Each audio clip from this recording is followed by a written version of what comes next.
بسم الله الرحمن الرحيم. معكم محمد شحاتة في سلسلة فيديوهات الحياة في أمريكا، وده الفيديو رقم 36. أنا النهاردة طالع بس أتكلم عن شوية مشاعر حلوة ساعة عصاري وفي إيديك كوباية الشاي الحلوة اللي بالنعناع، ومعانا بسكوتة حلوة من بسكوت مصر اللي لما تشم ريحته تشم ريحة الزبدة البلدي المصري الجميلة، مفيش أجمل منها.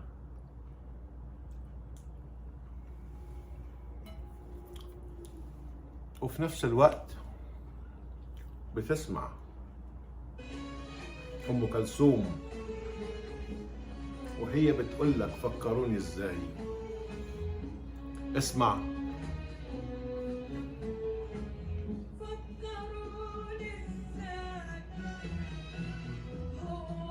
هو أنا نسيتك يا مصر ولا عمري أقدر أنساكي، عشان موجودة في وجداني جوايا، بتجري في دمي، ما أنا شارب من نيلها ومتربي على طينها ومتعلم في مدارسها، فازاي انساها؟ انا عارف ممكن الفيديو ده يزعل ناس مني بس صدقوني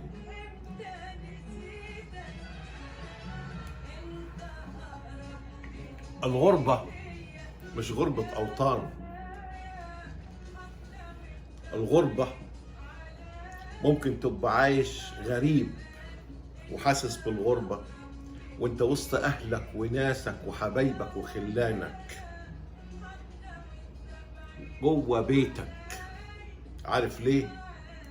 لانك ما حبيتش نفسك، فما حبيتش اللي حواليك ولا حبيت عيشتك، وبالتالي هم مش هيحبوك. حب نفسك وحب اللي حواليك يحبوك. حب بيتك، اهلك، ناسك، هم دول وطنك، هم دول مصر اللي انت زعلان مني عشان بقول لك عمار يا مصر. تاني بقول لك الغربة مش غربة اوطان،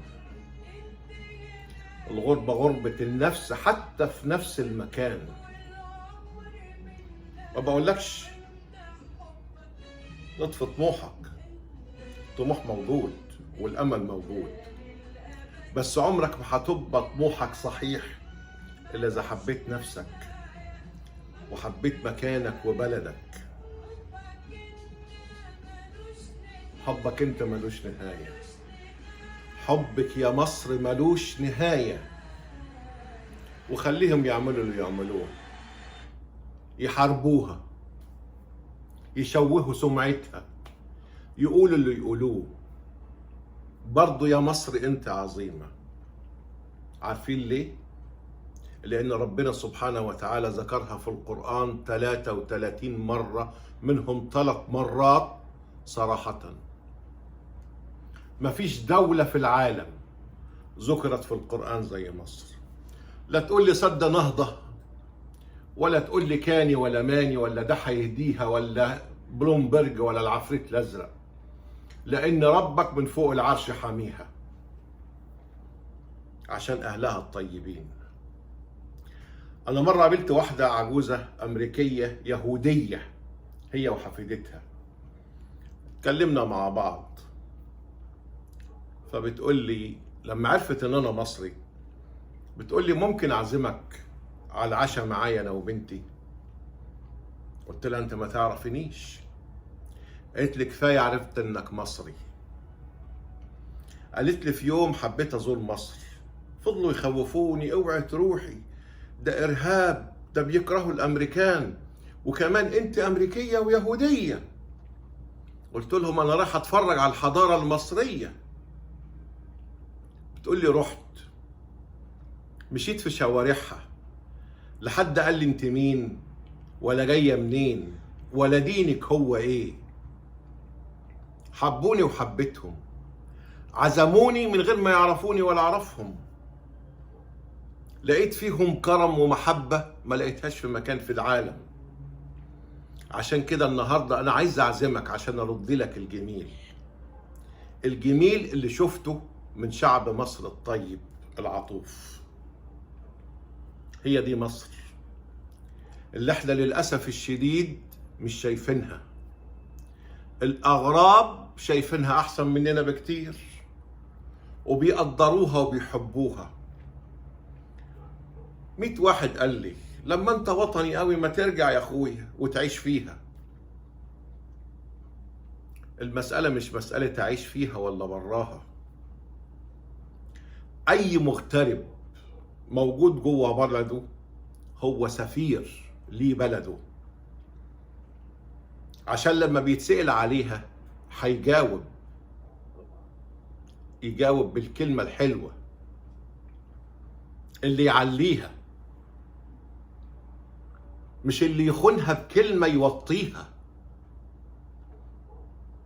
لأن هو ده يبقى الوطني الأصيل، سواء مصري ولا لبناني ولا عراقي ولا حتى مكسيكاني.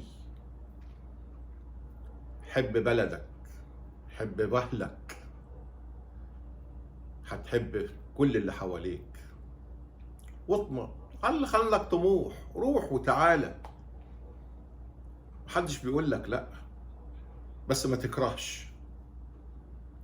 الدنيا قست عليك، ده مش معناها ان مصر هي اللي جنت عليك،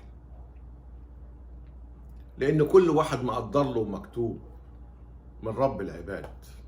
مش هطول عليكم، انا عارف هتشتم كتير، لكن ده ما يمنعش ان انا اطلع حبي لمصر، سواء كنت عايش جواها او براها. انا هنا في امريكا سفير ليكي يا مصر، بقابل كل يوم بدل الجنسية 100 جنسية وجنسية، والكل بيتكلم عليكي، وأنا سفير نيابة عنك، ولساني بيعليكي ويخليكي قدام الناس من أعظم الدول.